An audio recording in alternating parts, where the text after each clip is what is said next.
आप देख रहे हैं भारतीय न्यूज़। आज हम बात कर रहे हैं आचार्य कन्हैयालाल त्रिपाठी जी से, जो सनातन सेवा के लिए अपने तन धन मन से समाज के सेवा, सनातन सेवा के लिए लगे हुए हैं और गौ सेवा के लिए भी लगे हुए हैं। और जो सनातन में जो हमारी विकृतियां हैं, सनातन जगाने के लिए जो इनका प्रयास है वह बहुत ही सराहनीय है। और पूरे भारत के अंदर आज ये अपनी पहचान सनातन सेवा के रूप में बना चुके हैं। आइए हम बात करते हैं आचार्य कन्हैयालाल त्रिपाठी जी से। प्रणाम आचार्य जी। प्रणाम आचार्य जी। आप तो आचार्य जी, आज हम आपसे यह जानना चाहते हैं कि जो ये समाज में जो जातियों के आधार पर आरक्षण जो दिया गया है, तो जैसा कि डॉक्टर भीमराव अंबेडकर जी ने भी कहा था कि यह आरक्षण जो है समाज के जो निचला वर्ग है, जो निचली जातियां हैं, जो आर्थिक रूप से उत्थान नहीं कर पाई हैं, इनके लिए आरक्षण को दिया गया है। लेकिन उन्होंने यह भी कहा था कि यह आरक्षण 10 से 15 साल या 20 साल से ज़्यादा नहीं होना चाहिए और इसे आगे जाकर के समाप्त कर देना चाहिएगा, वरना यह आरक्षण समाज के लिए एक रोग का रूप ले लेगा। तो इस बारे में आप क्या कहेंगे? आचार्य जी देखिए, आरक्षण एक वैशाखी है। आप जानते हैं वैशाखी हम क्यों इस्तेमाल करते हैं? जब हम विकलांग होते हैं शरीर से। और ये आरक्षण वैशाखी कैसे है कि हम इस आरक्षण के सहारे से हम पूरी ज़िंदगी चलना चाहते हैं। और ये वैशाखी हमारे स्वार्थी नेताओं ने ऐसा पकड़ा दिया है और वो चाहते हैं कि ये समाज हमेशा वैशाखी के सहारे चलता रहे और कभी भी ये अपने पैरों पर खड़े ना हो पाए। जबकि इस वैशाखी का प्रयोग उसके लिए होना चाहिए, जैसे कोई शरीर से कोई विकलांग है उसको मिलना चाहिए, या कोई मन से विकलांग है, मन से का मतलब है जिसका मन विकृत है, मानसिक स्थिति जिसकी ठीक नहीं है, उसको मिलना चाहिए। या कोई धन से विकलांग है, धन की कमजोरी है, गरीब है, उसको मिलना चाहिए। और ये विकलांगता हर जाति के अंदर है, चाहे ब्राह्मण हो, चाहे क्षत्रिय हो, चाहे वैश्य हो, चाहे शूद्र हो, ये सभी के लिए है। हर जाति में शरीर से भी विकलांग लोग पाए जाते हैं। हर जाति के अंदर ये मानसिक बीमारियों से लोग ग्रस्त हैं। हर जाति के अंदर धन की बीमारियों से, मतलब गरीबी से परेशान है। क्या ब्राह्मण, क्षत्रिय और वैश्य सभी धनाढ्य हैं? बहुत से ऐसे भी हैं ब्राह्मण, क्षत्रिय, वैश्यों में जो झाड़ू मारने को तैयार हैं, इतने गरीब हैं, रिक्शा तक चलाते हैं। लेकिन सरकार ने, कहते हैं ना, फूट डालो और राज करो, ऐसा उन्होंने आरक्षण की वैशाखी पकड़ा दी है कि सब उसको पकड़ने के लिए तैयार बैठे हुए हैं और कोई भी अपने पैरों पर चलना चाहता ही नहीं है। और इसकी वजह से छीना झपटी हो रही है और समाज के अंदर बिखराव पैदा और फूट पैदा हो रहा है। सभी एक दूसरे के पीछे पड़े हुए हैं। अभी एग्जाम्पल के रूप में आप देखिए, मान लिया एक तबला बजाने वाला है, उसको भी वही पेमेंट मिले जो बिल्कुल जो है कायदा भी नहीं आता है, हल्का हल्का बजाता है, उसको भी वही पेमेंट मिले। और एक अच्छा बजाने वाला है तबला, उसको भी वही पेमेंट मिले। तो बताइए कि जो बजाता है, हल्का फुल्का बजाता है, क्या वो कभी मेहनत करेगा? कभी आगे बढ़ने की कोशिश करेगा? कभी कंपटीशन में आएगा? नहीं आएगा, क्योंकि जानता है पेमेंट तो हमको उतनी मिलती है चाहे कितना अच्छा बजाने वाला हो। और जो अच्छा बजाता है वो कहेगा कि मैं क्यों मेहनत करूं, मैं भी तो जो है उतनी पेमेंट मिलती है। ये तो एक उदाहरण था। अब आरक्षण के नाम पर कोई भी आगे बढ़ना चाहेगा नहीं, हमारा समाज पूरा विकलांग हो जाएगा। शायद यही कारण रहा है कि जिन लोगों को या जिन जातियों को, जिन समाज के लोगों को आरक्षण मिला है, उनमें अभी तक 70 सालों से कोई विशेष उन्होंने योगदान या विशेष उपलब्धि वह प्राप्त नहीं कर पाए हैं। क्या इसका यही कारण है? यही कारण है। वो तो चाहते हैं कि हमें पढ़ने लिखने से मतलब क्या है, हमको जब तनख्वाह उतनी मिलनी है तो हम क्यों पढ़े लिखे, क्यों मेहनत करें।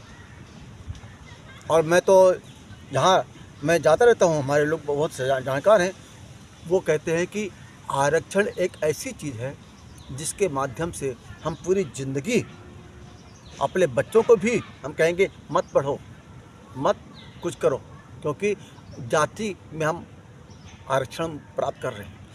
लेकिन ये हमेशा ठीक नहीं है।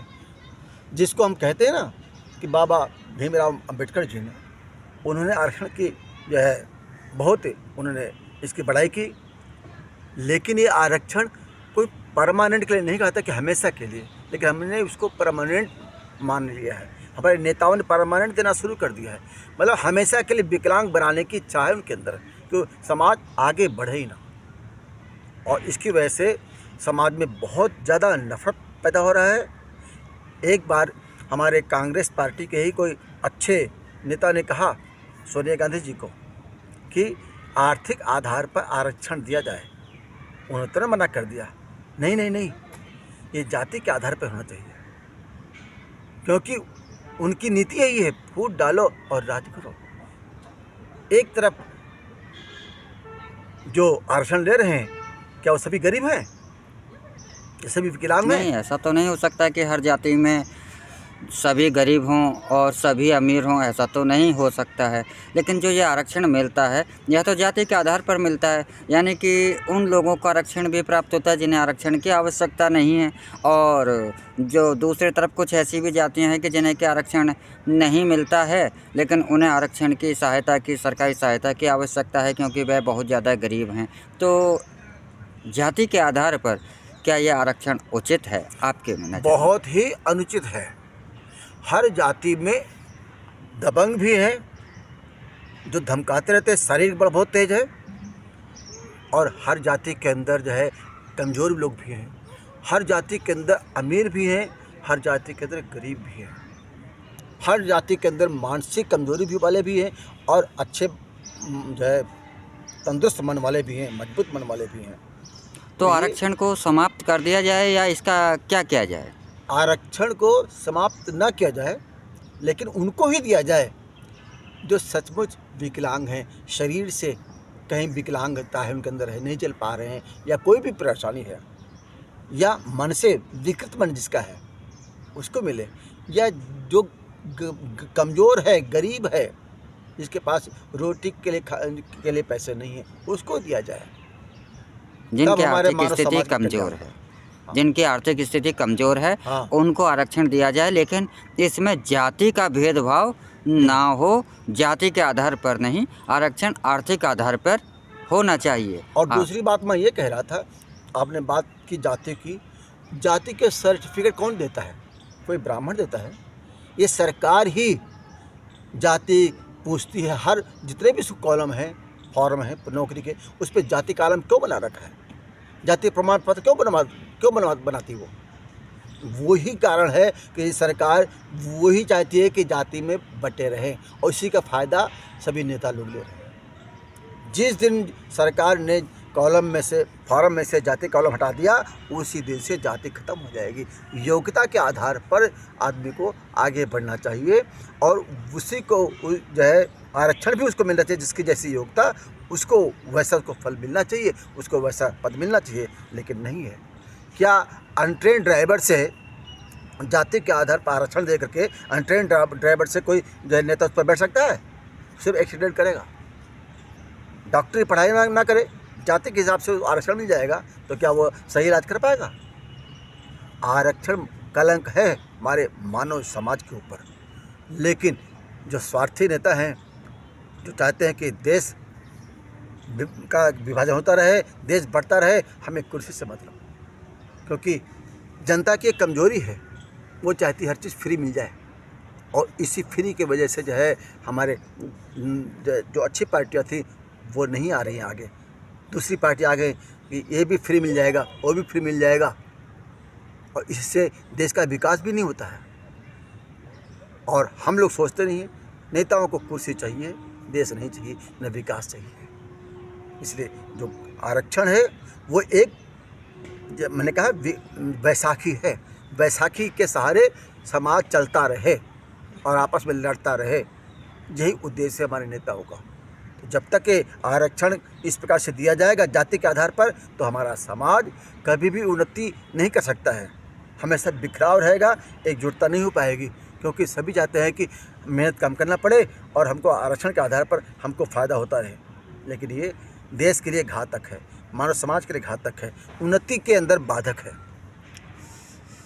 तो मैं चाहता हूँ ये आरक्षण सिर्फ आर्थिक आधार पर दिया जाए, या शारीरिक कमजोरी के आधार पर दिया जाए, या मानसिक कमजोरी के आधार पर दिया जाए। जाति के आधार पर देना अनुचित है। इसी के साथ हम इस चर्चा को यहीं पर विराम लेते हैं और आगे भी आपसे मिलते रहेंगे। और हमारे त्रिपाठी जी, जो आचार्य कन्हैया लाल त्रिपाठी जी हैं, उन्होंने जैसा बताया बहुत ही अच्छे अपने विचार रखे कि जो जाति के आधार पर जो यह आरक्षण है, यह समाज के लिए घातक है, हमारी सनातन संस्कृति के लिए घातक है। इसको जाति आधार पर ना कर आर्थिक आधार पर, शारीरिक विकलांगता के आधार पर और जो मानसिक रोगी हैं उस आधार पर इसको लागू किया जाए। और इसी के साथ हम आपसे विदा लेते हैं। देखते रहिए भारतीय न्यूज़। नमस्कार। नमस्कार।